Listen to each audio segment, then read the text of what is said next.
You're asleep at the wheel. Hi, I'm Bobby Likis. Are you asleep at the wheel? Have you ever gone to sleep at the wheel? Well, you don't have to answer that. Or you could put yay or nay, or I dozed off a few times. I can remember some trips that I took when I was a teenager. I thought that I would go from the Gulf Coast of Florida to Chicago, and I'd do it in one fell swoop, and I did. So I drove some 16 hours straight through, and I thought I was a hero.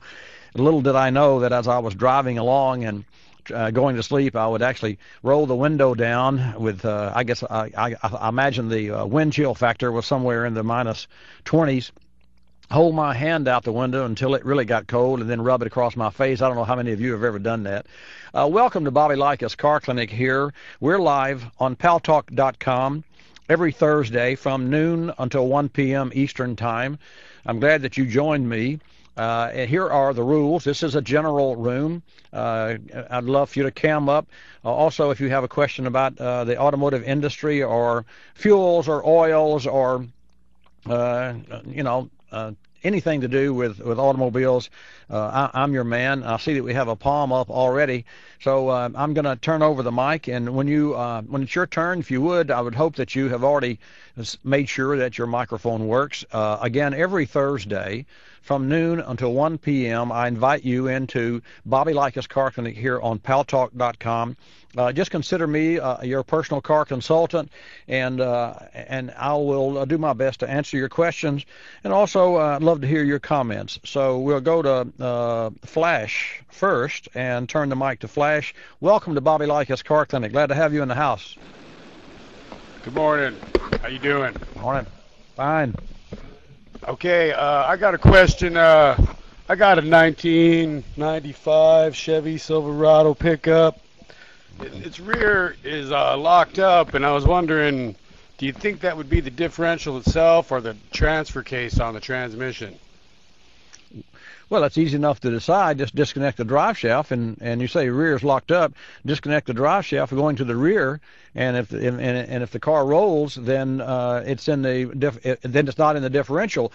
I would imagine, given the experience that I have seen with differentials on Chevrolets, that the pin that holds the spider gears and the axle gears, the circlip has sheared and has fallen out, and all of those, if you've ever seen the inside of one of those, all those gears have self-destroyed and self-destructed, and that's what's locked up the car. Rarely have I seen a transfer case that, unless you knew it and you were off-roading and you were abusing the vehicle, and you know better than I, you were driving it, or maybe someone else was driving it. Yeah, that's what I was doing. Yeah, well, I was off-roading and kind of abusing it a little.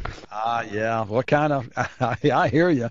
Kind of. That's kind of a vague description. But so, Flash, just remove the drive shaft that feeds the rear wheels, and then see if the rear wheels can turn over. You can turn the pinion. Just, you have to have the car suspended, and make sure that you don't jack it up and get under it. Make sure you have jack stands underneath this vehicle, and for that matter, you could raise just the left rear wheel, unless it had a pod traction rear end. I think the best thing to do is to raise all four wheels off the ground, remove the drive shaft, turn the differential, and you'll have the answer to your question right there.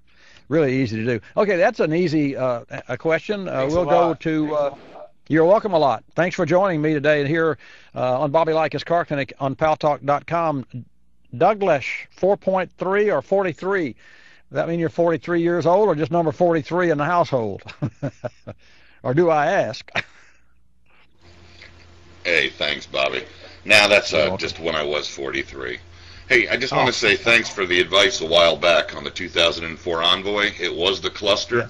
It's repaired. It's up and running good. That's the tack and the speedo. Also, being able to call your staff at your shop, even when you're not on PAL or on the air, for the advice and the pointers. Can't wait to drive up and see the facility. My question is, in 2008, with the the growing fuel prices, and we're switching to ethanol, how concerned should us folks be with the newer vehicles about ethanol and what it can do damage-wise to our vehicles with the alcohol content, etc.? I'd like some advice on that, and if we should be concerned with our vehicles and what we can do to prohibit any damage that might occur. That's a terrific question. Thank you for your courtesy and your kind remarks. I got to share with you. Ethanol, there are a lot of pros and cons on ethanol when considered, and we look at ethanol from corn. So I won't go into a lot of long explanations, but just to share with you that currently the total percentage of ethanol that is in 60% of all gasoline in the United States is less than 9%. In California, it's less than 7%. I think their rules, well, California has different rules. New York has different rules. So here we are, caught in the middle, you might say, and a good place to be in the middle, because you can see the east and the west and the north and the south. You can see the left and the right, and you can get a clearer picture. Not to worry about damage to any automobiles currently on the road that were manufactured after 80 and a half, or let's say 81, because starting in 1981, which the oil embargo and started in 75, and then we had some air attainment quality issues, and so that's really where fuel additives started, and that was MTBE, which was an additive that the blenders, and the blenders are BP and Exxon, that's what they call them, the blenders, the oil companies, they used MTBE rather than ethanol from corn. And that was 30 years ago. And so fast forward 30 years, and we're using ethanol from corn, and also we're creating ethanol from, and the technology is almost there, but not there in mass. That is ethanol from cellulosic materials that's going to be 7 times more productive than ethanol from corn. So when you look at the energy from gasoline and energy from corn or ethanol enhanced gas, you say, well, it's not as good. Now, here's the challenge. And if someone else would like to hold your palm up and ask a question or offer an opinion, I invite you to do so now. And I will see it on the screen, and I'll take your call and your comment. But ethanol is it's a small